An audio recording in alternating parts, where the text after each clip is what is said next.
মাসি, তাহলে তোমাকে তো শুতে হবে, না হলে মাসাজ করা যাবে না। মাসি মুচকি হেসে আমার সামনে শুয়ে পড়ল। আমি আস্তে আস্তে পা মাসাজ করতে থাকলাম। এমন সময় পাশের বাতাবি লেবু দেখে বললাম, মাসি, এই বাতাবি লেবুগুলো এখনো সতেজ কেন? মাসি বলল, তোর মেশো লা খেয়ে রেখে দিয়েছে অনেক দিন, তাই এরকম, তুই চাইলে খেতে পারিস। সেদিন রাতের পর আর কি কি হয়েছিল তা কোনো দিনও ভুলব না। আমার নাম মিলন, ২২ বছরের এক যুবক, থাকি কলকাতাতে। যে মাসির কথা বলতে চলেছি তার নাম বুলা, থাকে পাঞ্জাবে। সম্পর্কে আমার নিজের মাসি নয়, আমার মামার শালি। এবার আসি মাসির বর্ণনাতে।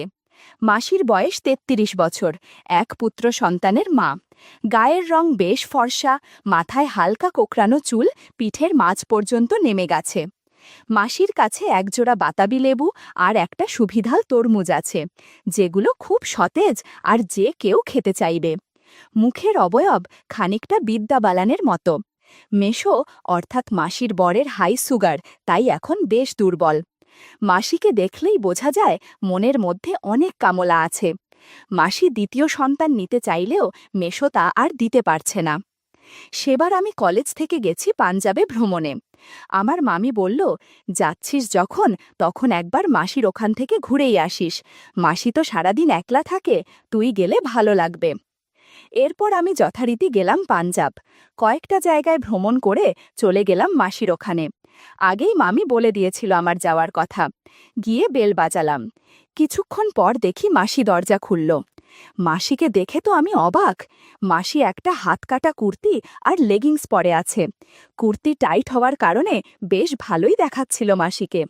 আমাকে দেখেই একদম জড়িয়ে ধরল আর বলল, মিলন, তোকে সেই ৬ বছর আগে দেখেছি, এখন একদম যুবক হয়ে গেছিস। মাসির সাথে হাই হ্যালো আলাপ করে নিলাম। এরপর মাসি আমাকে ফ্রেশ হয়ে নিতে বলল। আমি বাথরুমে গিয়ে মাসির কথাই ভাবছিলাম। মনের মধ্যে কেমন যেন এক অনুভূতি হচ্ছিল। যাই হোক, ফ্রেশ হয়ে কিছু খাবার খেয়ে নিলাম। অনেক জার্নি করার কারণে মাথা ধরে আছে, তাই খানিক ঘুমিয়েও নিলাম। হঠাৎ ঘুম ভাঙল মেশোর ডাকে। দেখি মেশো রোগা হয়ে গিয়েছে আর কেমন বয়স্ক লাগছে, যদিও মেশো মাসির থেকে ১২ বছরের বড়। আমি এরপর মেশোর সাথে গল্প জুড়ে দিলাম। মেশো ভালোই খুশি, আর আমি মাসির ছেলের সাথেও বেশ ভাব জমিয়ে ফেললাম। এরপর মাসি আমাদের ডিনারে ডাকল। দেখলাম মাসি একটা হাত কাটা নাইটি পরেছে। খাওয়া দাওয়া হয়ে গেলে আমি ঘুমোতে চলে গেলাম। কতক্ষণ ঘুমিয়েছি জানি না, হঠাৎ একটা মৃদু কণ্ঠে ঘুম ভেঙে গেল।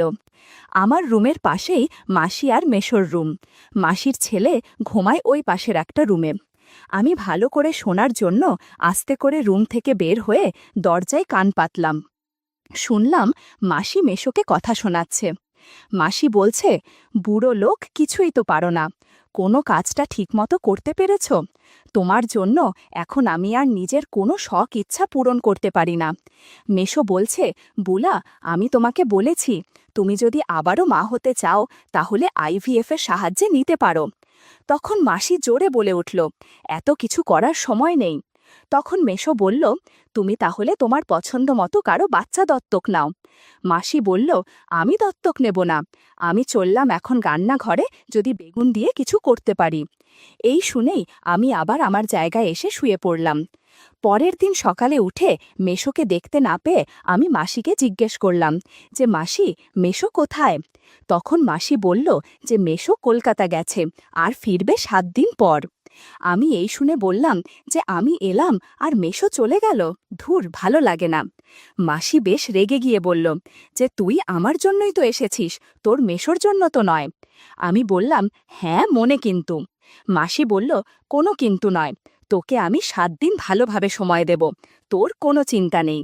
আমি খুশি হয়ে বললাম, ঠিক আছে মাসি, তুমি যা বলবে তাই হবে। আমি মাসিকে বললাম, মাসি, মেশোর যে এই সুগারের রোগ, তাতে তো অনেক সমস্যা। মাসি বলল, হ্যাঁ, তার যেমন সমস্যা আমার আরও বেশি সমস্যা। এই বয়স থেকেই না খেয়ে মরতে হবে মনে হচ্ছে। আমি বললাম, কেন মাসি, আমি কি জন্য আছি তাহলে? তখন মাসি মুচকি হেসে বলল, পারবি নাকি তুই? আমি বললাম, একবার বলেই দেখো না, পারি কি পারি না। মাসি বলল, ঠিক আছে, আজ দুপুরে তোকে কয়েকটা কাজ দেব, যদি পারিস তাহলে বুঝবো তুই আমার সাহায্য করতে পারবি। এরপর দুপুরে স্নান সেরে খাওয়ার পর আমি নিজের রুমে শুয়েছিলাম। মাসি আমাকে ডাকল, এই মিলন, একবার আয় এখানে। আমি গিয়ে দেখলাম মাসি বিছানায় শুয়ে আছে, পরনে একটা হলুদ টাইট নাইটি। আমি বললাম, কি হয়েছে মাসি, ডেকেছিলে আমাকে? মাসি বলল, সকালে বললাম যে আমার কাজ করে দিতে পারলে বুঝবো তুই আমার কাজে আসবি কিনা। আমি বললাম, হ্যাঁ মনে আছে। মাসি বলল, বেশ বেশ, দিদি বলছিল তুই নাকি দারুণ ম্যাসাজ করতে পারিস। আমি বললাম, হ্যাঁ মোটামুটি পারি। মাসি বলল, আমার পা ম্যাসাজ করে দে, সংসারের কাজ করতে করতে পা ব্যথা হয়ে গেছে।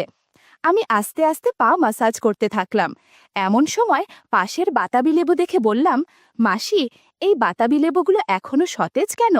মাসি বলল, তোর মেশো না খেয়ে রেখে দিয়েছে অনেক দিন, তাই এরকম, তুই চাইলে খেতে পারিস।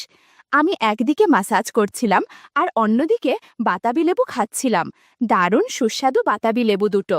বন্ধুরা, তোমরা বুঝেছ তো কিসের কথা বলছি? ঘণ্টাখানেক ম্যাসাজ করার পর মাসি বলল, অনেক দিন পর এত ভালো লাগছে রে মিলন, তোর মেশোর বয়স হবার পর থেকে ম্যাসাজ করতে পারে না, আজ তুই আমার অনেক উপকার করেছিস। আমি বললাম, মাসি, আমি তোমাকে আশীর্বাদ করতে চাই যেন তুমি পোয়াতি হতে পারো। মাসি বলল, কি বলছিস এসব, তোর মেশো যদি কিছু বুঝতে পারে তাহলে সমস্যা হয়ে যাবে। আমি বললাম, এসব তুমি ভেবো না, আমার আশীর্বাদে পোয়াতি হলে মেশোর নামে চালিয়ে দিবে। মাসি বলল, ঠিক আছে, তুই আমাকে আর কিছুক্ষণ আশীর্বাদ করে জল দে। মাসির কথা মতো তাই করলাম। ঘণ্টাখানেক মাসিকে সেবা করে আমি একটু বিশ্রাম নিচ্ছি। একটু পর মাসি বলল, পরশু দিনে দিদি মানে তোর মামি এখানে আসছে রে। আমি আকাশ থেকে পড়লাম, বললাম, কই, মামি তো আমাকে বলেনি। তখন মাসি বলল, সারপ্রাইজ দেওয়ার জন্য বলিনি। বন্ধুরা, তোমাদের আমার মালা মামির একটু বর্ণনা দিয়ে নি। মালা মামির বয়স ৩৫ বছর, লম্বায় 5 ফুট 7 ইঞ্চি, খুব একটু স্লিম নয়, একটু স্বাস্থ্যবার আর কি। গায়ের রং উজ্জ্বল শ্যামবর্ণ, ত্বক একদম মসৃণ। মামি সবসময় স্লিভলেস ব্লাউজ বা নাইটি পরে। মোট কথা, মালা মামিকে আমার খুব ভালো লাগে, বলতে অসুবিধে নেই। এই দুই বোনকে দেখলেই আমার মধ্যে অদ্ভুত অনুভূতি হয়। এদিকে মাসি আমাকে মামির বিষয়ে কিছু গল্প করছিল। গল্প করতে করতে কখন যে ঘুমিয়ে গিয়েছি তা বুঝিনি। পরদিন সকালে যখন ঘুম ভাঙল, আমি উঠে দেখলাম পাশে মাসি নেই। আমি তখন উঠে ব্রাশ করে একদম ফ্রেশ হয়ে যখন নিচে নেমে এলাম, দেখলাম মাসি কার সাথে যেন মনোযোগ দিয়ে ফোনে কথা বলছে। মাসি দেখলাম সকালেই একটা গোলাপি স্লিভলেস ব্লাউজ আর একটা শিফনের শাড়ি পরেছে, আর মাসির আঁচলটা কোমরে গোজা। আমি গিয়ে মাসির পাশে বসলাম। মাসি দেখলাম হু হু করে ফোন রেখে দিল, আর মাসির চোখে মুখে আনন্দ আর উত্তেজনা। আমি বললাম, কার ফোন ছিল গো ওটা? মাসি আমাকে জড়িয়ে ধরে বলল, মিলন, তোর মেশোকে কাজের জন্য 1 মাস কলকাতায় থাকতে হবে। এখন শুধু আমরা 2 জন আর তোর মামি বাসায় থাকব। আর হ্যাঁ, আজ বিকালে আবার বান্ধবী কুমকুম আসবে, তুইও ওকেও একটু আশীর্বাদ করে জল দিস, কুমকুমও মা হতে চায়। আমি অবাক হয়ে বললাম, মাসি, কি বলছোটা কি, মানে হচ্ছেটা কি? আমি কি সবাইকে আশীর্বাদ দিতে এসেছি নাকি? তখন মাসি বলল, রাগ করিস না, এতে তোরই সুবিধা হবে। আমি আর না করতে পারলাম না। আমি এই শুনে মাসি বললাম, থ্যাংক ইউ বুলা রানী, তুমি সত্যি অসাধারণ। আর এর জন্য আজ তোমার উপহার হলো কুমকুম মাসি না আসা পর্যন্ত তোমার অনেক সেবা যত্ন করব। মাসি আনন্দে বলল, তাহলে আর দেরি কেন? সেদিন বেশিক্ষণ মাসির সেবা করতে পারলাম না। মাসি বলল, কিরে, আজ তোর কি হলো? আমি বললাম, আসলে কুমকুম মাসির কথা ভাবতে ভাবতে এরকম হয়েছে। মাসি বলল, সমস্যা নেই, মাঝে মধ্যে এরকম হয়, দাঁড়া দিদিকে একটা ফোন করি। আমি বললাম, হ্যাঁ হ্যাঁ করো।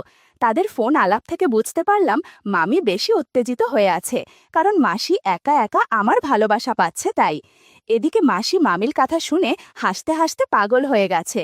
কিছুক্ষণ পর মাসি বলল, চল মিলন, আমরা স্নান করে খাবার খেয়ে একটু বিশ্রাম করে নিই, কারণ বিকালে আবার প্রচুর পরিশ্রম করতে হবে। আমি বললাম, ঠিক আছে মাসি, এখন আর কিছু করা যাবে না, একবারে কুমকুম মাসি আসলে ভেবে দেখা যাবে। এরপর আমরা স্নান শেষ করলাম। স্নান শেষে মাসি একটা গোলাপি স্লিভলেস নাইটি পরে আমাকে খেতে ডাকলো। আমি গিয়ে মাসির সাথে গল্প করতে করতে খাবার খেয়ে নিলাম। তারপর আমি আর মাসি মিলে মাসির বেডরুমে গিয়ে টিভিতে একটা সিনেমা দেখতে লাগলাম। আমি সিনেমার ফাঁকে ফাঁকে মাসির সাথে একটু গল্পও করলাম। কিছুক্ষণ পরেই ডোরবেল বেজে উঠল। সঙ্গে সঙ্গে আমি চমকে উঠলাম, আর মাসি দেখলাম বিরক্ত হয়ে রাগে গনগনে হয়ে নাইটি ঠিক করে দরজা খুলতে গেল। আমি তখন টিভিতে একটা নিউজের চ্যানেল দেখতে লাগলাম। হঠাৎ মাসির গলা শুনলাম। মাসি বলছে, আরে কুমকুম যে, আয় আয়, ভেতরে আয়। কুমকুম মাসি বলল, হ্যাঁ বুলাদি, কি খবর বলো তোমার? এই শুনে আমার হার্টবিট এক লাফে বেড়ে গেল। এই সময় মাসি দেখলাম কুমকুম মাসিকে নিয়ে বেডরুমে ঢুকল। আমার তো কুমকুম মাসিকে দেখেই চোখ কপালে। মাসি একটা ডিপ বেগুনি শাড়ি আর একটা ব্ল্যাক স্লিভলেস ব্লাউজ পরেছে। আমি বললাম, এসো কুমকুম মাসি, বসো বসো। কুমকুম মাসি আর চোখে আমার দিকে তাকালো আর একবার মাসির দিকে, তারপর আমার কাছে এসে বসল। এদিকে বুলামাসি তখন বলল, মিলন, কুমকুমের পিঠে বেশ একটা যন্ত্রণা বেশ কিছুদিন ধরেই হচ্ছে, তোর কাছে একটু মাসাজ নিতে এসেছে। আমি বললাম, আচ্ছা কুমকুম মাসি, কোথায় ব্যথা গো? কুমকুম মাসি বলল, কোমর আর পিঠের মাঝে। আমি বললাম, আচ্ছা বুঝেছি মাসি, তাহলে তোমাকে তো শুতে হবে, না হলে মাসাজ করা যাবে না। মাসি মুচকি হেসে আমার সামনে শুয়ে পড়ল। ওদিকে আমার বুলামাসি বলল, তুই মাসাজ শুরু কর, আমি একটু আসছি। তারপর কুমকুম মাসিকে বললাম, একটা তোয়ালে জড়িয়ে নাও, তাহলে মাসাজ করতে সুবিধা হবে। মাসি ব্যাগ থেকে একটা তোয়ালে জড়িয়ে নিল। কুমকুম মাসির সৌন্দর্যের বর্ণনা দেওয়ার ক্ষমতা আমার নেই।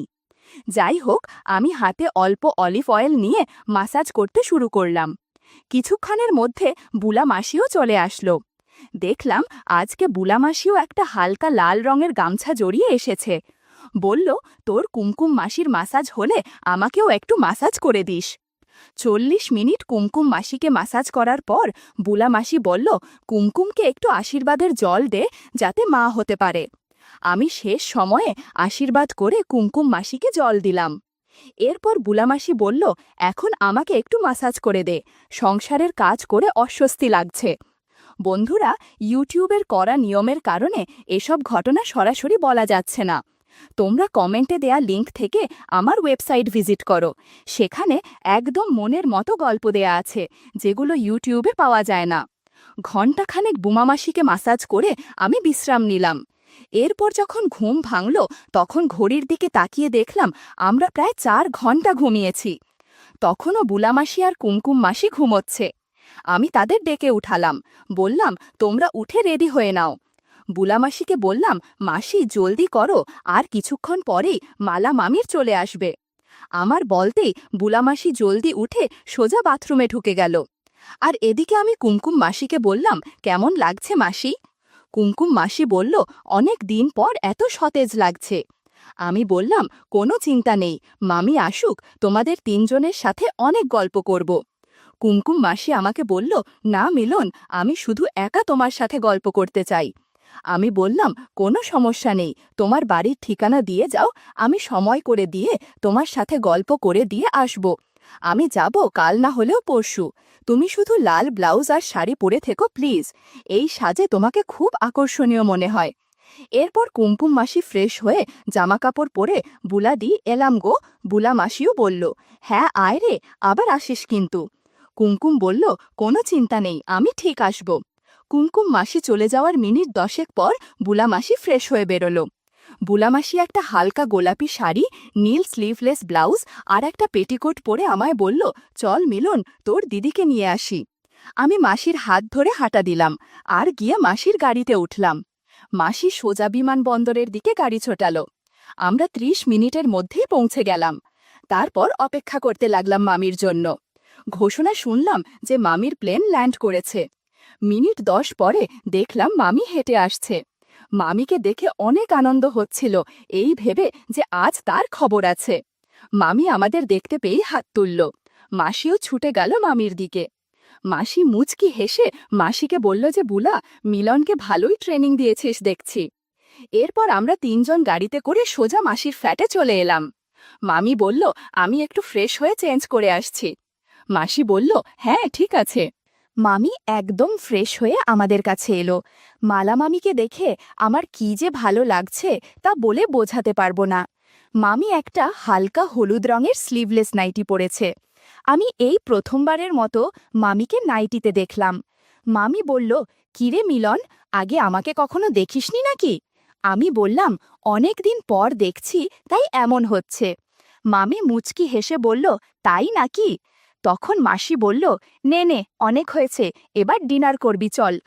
তারপর আমরা তিনজন মিলে ডিনার খেলাম। মাসি মামিকে বলল, দিদি তুই ওই ঘরে চলে যা, আমি আর মিলন এই ঘরে শুয়ে পড়ছি। মামি মুচকি হেসে বলল, দেখিস রাত্রে আবার আমার ঘুমের ব্যাঘাত ঘটাস না যেন। এই বলে মামি নিজের রুমে চলে গেল আর দরজা লাগিয়ে দিতেই আমি মাসির সাথে গল্প করতে লাগলাম। মাসি আমায় বলল, এখানে না ঘরে চল। দুজনে ঘরে গিয়ে আর সময় নষ্ট করলাম না, শুধু গল্প করছিলাম। গল্পের জন্য মাসি অনেক চিৎকার করছিল। এই রকম ৩০ মিনিট চলার পর মাসি বলল, আজ আর গল্প করা হবে না, সারা দিন অনেক ধকল গেছে, এখন একটু ঘুমানো দরকার, পারলে তুইও একটু ঘুমিয়ে নে। রাত তখন ২টো বাজে। হঠাৎ এক ধরনের অদ্ভুত শব্দ আসছে শুনে আমার ঘুম ভেঙে গেল। আমি দেখলাম মাসি গভীর ঘুমে আচ্ছন্ন। আমি শব্দটা শুনে মনে হচ্ছে মালা মামির ঘর থেকে আসছে। আমি আস্তে করে উঠে মালা মামির ঘরের সামনে গিয়ে দরজাতে কান পাতলাম। শুনতে পেলাম মামি যেন অদ্ভুত শব্দ করছে। আমি আস্তে করে কুঁকি দিতেই দেখলাম মালা মামি অদ্ভুত আচরণ করছে। আমি বুঝতে পারলাম সারা দিন জার্নি করার কারণে মামি হাত পা ব্যথাচ্ছে। মামিকে বললাম, মামি আমি কি একটু মাসাজ করে দেব? আচমকা আমার কথা শুনে মামি একটু হচকিয়ে গেল আর চাদর দিয়ে নিজেকে আড়াল করল। বললাম, ভয়ের কিছু নেই, আমি মিলন তোমার কষ্ট দূর করার জন্য এসেছি। মামি বলল, তুই একটু আমাকে মাসাজ করে দে, সারা দিন জার্নি করে অনেক ক্লান্ত লাগছে। আমি বললাম, তুমি চিন্তা করো না, আমি সব ঠিক করে দেব। এরপর আমি চাদরের আড়াল থেকে ২টো ডাব বের করে বলল, এই ডাবগুলো অনেক দিন ধরে কেউ খাচ্ছে না, বেশি দিন এভাবে থাকলে নষ্ট হয়ে যাবে, ডাব খেয়ে মাসাজ করে দে। তার কথায় আর না করলাম না, সরাসরি মামির সেবা করতে লাগলাম। এই ছুটিতে মাসির বাড়িতে বেড়াতে এসে এত কিছু হবে তা কোনোদিন কল্পনা করিনি। বুলা মাসি আর মামিকে সময় দেওয়ার মাঝে মাঝে কুমকুম মাসিরও খোঁজ নিতে চলে যেতাম যখন তার স্বামী বাইরে থাকত।